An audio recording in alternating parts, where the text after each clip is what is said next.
देखिए, राज पार्टी अपने पार्टी के प्रमुख है। यही राज ठाकरे थे जिसने ये ऐलान किया था कि मोदी और शाह को,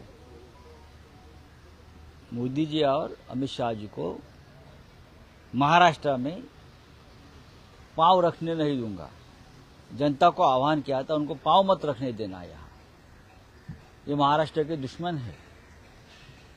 अब ऐसे अचानक क्या चमत्कार साक्षात्कार हो गया, वो आप उनसे ही जाकर पूछना चाहिए। भाई, आप अचानक पलटी मारकर ये महाराष्ट्र के दुश्मनों को सपोर्ट कर रहे हो, तो आप जनता को क्या बताओगे? कारण क्या है उसके पीछे? कौन सी फाइल खोली है? नहीं, वॉशिंग मशीन की बात बाद में आ जाएगी धीरे धीरे, लेकिन ऐसी कौन सी फाइल आपको दिखाई गई कि आपने अचानक मुंबई में आकर उनको समर्थन दिया? लेकिन ठीक है, उनकी पार्टी है, अच्छा हुआ कि खुलकर समर्थन दिया। कभी कभी ऐसा होता है कि आप उम्मीदवार खड़े करो, वोट खाओ, ये राजनीति नहीं है। लेकिन जनता महाराष्ट्र की, उन्हें मालूम है सब कुछ, देख लेंगे। मराठीमध्ये सांगाल, ज्या प्रकारे बिनशर्त पाठिंबा नरेंद्र मोदी यांच्या नेतृत्वाला असं म्हणत त्यांनी एक प्रकारे वेगळी भूमिका घेतली आणि कार्यकर्त्यांना सांगतात की आता विधानसभेची तयारी करा। असं आहे की हा त्यांचा पक्षाचा निर्णय आहे। महाराष्ट्राची गेल्या काही दिवसापासून जी लूट सुरू आहे, महाराष्ट्राचे अत्यंत घाणेरडं राजकारण सुरू आहे खोक्याचं, त्याचे सूत्रधार नरेंद्र मोदी आणि अमित शाह आहे। महाराष्ट्रातून उद्योग पळवला जातोय, मुंबई तोडण्याचा प्रयत्न होतोय, सगळ्यांना माहिती आहे, मुंबई विकलांग करण्याचा प्रयत्न होतो आहे। अशा वेळेला महाराष्ट्राच्या स्वाभिमानासाठी निर्माण झालेला एक पक्ष, बरं का, महाराष्ट्राच्या दुश्मनांना पाठिंबा देत असेल तर लोकांच्या मनात काही शंका उत्पन्न होतात। त्याची उत्तर त्यानेच द्यायची की असं काय घडलं की तुम्हाला अचानक या महाराष्ट्राच्या शत्रूंना पाठिंबा द्यावा असा वाटला। याबाबत लोक त्यांना प्रश्न विचारतील। म्हणजे तुमचा जो पक्ष आहे त्याचा नवनिर्माण पक्ष का झाला? नवनिर्माण पक्ष होण्याची अचानक का गरज पडली? हे त्यांनी सांगावं। त्यांच्या पक्षानं कोणती भूमिका घ्यावी हा त्यांचा निर्णय आहे सर्वस्वी। आम्ही महाराष्ट्राच्या अस्मितेसाठी, स्वाभिमानासाठी आम्ही लढतो आहोत।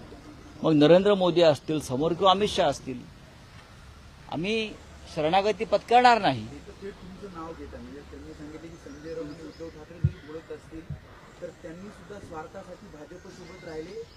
आम्ही कधीही स्वार्थासाठी भाजप बरोबर राहिलो नाही। एक, हिंदुहृदय सम्राट शिवसेना प्रमुख बाळासाहेब ठाकरे, अटल बिहारी वाजपेयी, अडवाणी, प्रमोद महाजन या सगळ्यांनी त्या काळामध्ये हिंदुत्ववादी मतांचं विभाजन होऊ नये म्हणून केलेली ती युती होती। ती 25 वर्ष चालली।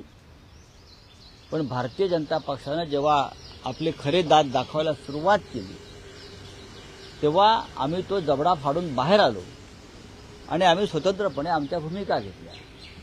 आजही आमची भूमिका ही महाराष्ट्राच्या संदर्भात स्पष्ट आहे। जर कोणी महाराष्ट्रावर अशा प्रकारे घाव घालणार असतील, महाराष्ट्राच्या स्वाभिमानाला ठेच पोहोचवणार असतील तर शिवसेना संयुक्त महाराष्ट्राच्या चळवळीत ज्या प्रकारे सगळे एकत्र आले महाराष्ट्राच्या दुश्मनांच्या विरोधात, तेव्हा त्या पद्धतीने आम्ही एकत्र येऊ।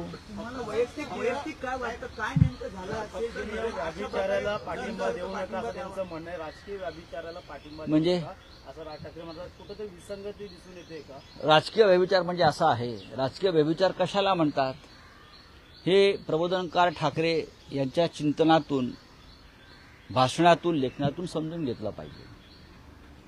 आम्ही सगळे प्रबोधनकार ठाकरेंचे विचार मानणारे लोक आहोत। ते तर स्वतः त्यांचे नातू आहेत, उद्धव ठाकरे त्यांचे नातू आहेत. राज्यातले ओवाळून टाकलेले भ्रष्टाचारी आणि व्यभिचारी यांना भारतीय जनता पक्षानं आपल्याकडे घेतलंय. त्यातले एक हे महाशय आहेत का नवनिर्माणवाले? मला असं वाटत नाही. पण राज्यातले सगळे ओवाळून टाकलेले भ्रष्टाचारी, व्यभिचारी, गुंड यांना आपल्या पक्षात वॉशिंग मशीनमध्ये घेऊन साफ करणं हा व्यभिचार नाही का? मग त्याच व्यभिचारी व्यासपीठावरती आपणही पाय ठेवला असेल तर आपल्याला लोकांना उत्तर द्यावं लागेल, असं माझं म्हणणं आहे. हा त्यांचा निर्णय आहे, त्याच्यावर त्यांनीच बोललं पाहिजे. काय घडलं असेल बिनशर्त पाठिंबा हा, देण्यात एकही आता असं आहे न घेता म्हणजे आता असं आहे की अजित पवार, हसन मुश्रीफ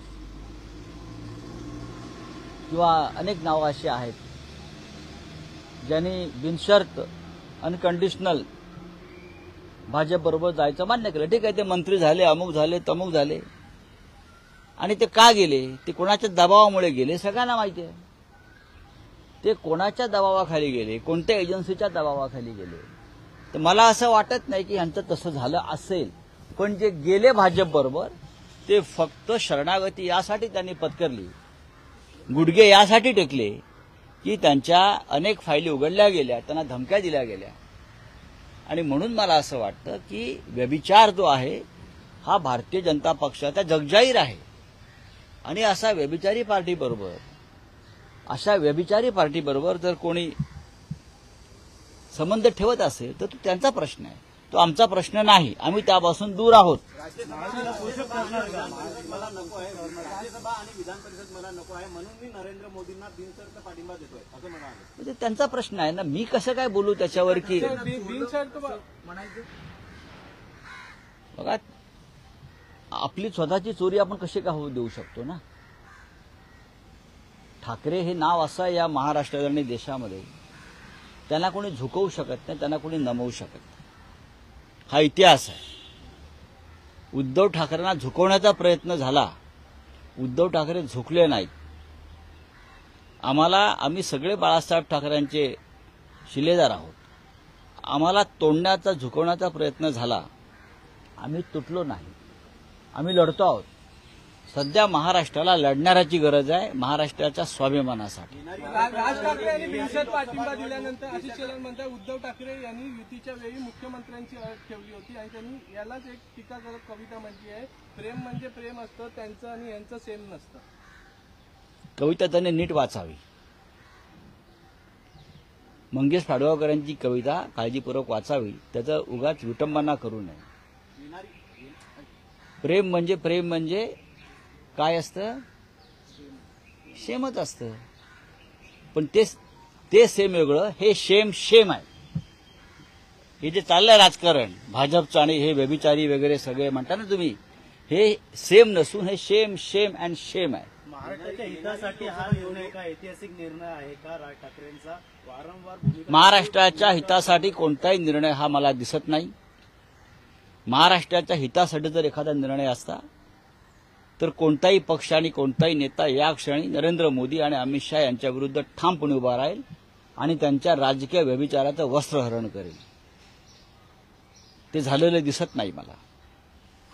सर, कल जॉइंट कॉन्फ्रेंस लेकर ये बात आपने स्पष्ट कर दी कि यहाँ पर कोई भी कॉन्फ्लिक्ट नहीं है, लेकिन लगातार ये खबरें आ रही है कि कांग्रेस के कई नेता हैं जिनमें वर्षा गायकवाड़ का भी नाम लिया जा रहा है, जो फिलहाल ये बताया जा रहा है अनरीचेबल है और ये अभी भी नाराज अभी अनरीचेबल अगर कोई है तो कॉन्क्रीट है, भिवंडी को लेकर, सांगली को लेकर नुकसान बढ़ सकता है. आज मुळात त्यांनी जयशंकर को लेकर मोठी घोषणा करतील असं पण कोण तो हिंदी सर सर, सांगली में भी बैठक बुलाई गई है कांग्रेस के आला नेताओं की. बात ऐसी है, कल महाविकास आघाड़ी की जो बैठक हुई, ज्वाइंट प्रेस कॉन्फ्रेंस हो गई, उसमें जो बातें हमने तय की है वो फाइनल है. अब महाविकास आघाड़ी हो या यूटी हो, गठबंधन हो, ऐसी राजनीति में जब सीट शेयरिंग का मामला आता है या पावर शेयरिंग का मामला आता है तो इस प्रकार से कुछ जगह पर मतभेद होते हैं. आज की बात नहीं है, लेकिन हम अगर कोई ऐसा मामला आता है हम सब मिलकर उसके ऊपर निर्णय लेंगे. वर्षा गायकवाड़ जी हो, विशाल पाटिल जी हो, विश्वजीत कदम हो, सभी अपने अपने पार्टी के वफादार लोग हैं। जैसे हमारे शिवसेना में विनोद घोषालकर जी को हमने गो अहेड दिया था, मुंबई नॉर्थ में वो काम कर रहे थे, लेकिन जब कल 12 बजे निर्णय हुआ कि ये सीट कांग्रेस को हम दे सकते हैं, तो वहां से ही हमने विनोद जी को बताया। उद्धव जी ने और नाना पटोले जी ने भी फोन किया और कहा, विनोद जी ये सीट अब कांग्रेस के पास आ रही है, हमें आपका कोऑपरेशन चाहिए। तुरंत विनोद घोषालकर ने कहा, जो पार्टी का आदेश है, जो महाविकास आघाडी का आदेश है, वो मुझे मान्य है, मंजूर है, मैं आपको मदत करूंगा। भाऊसाहेब, सांगलीमध्ये ज्या प्रकारे एकंदरीत आपण बघतोय, तुम्ही महाविकास आघाडीची पत्रकार परिषद झाल्याच्या नंतर सांगलीमध्ये सर्व आलबेल नाहीये असं चित्र एकंदरीत आहे. ते चित्र आहे, ते फक्त चित्र आहे.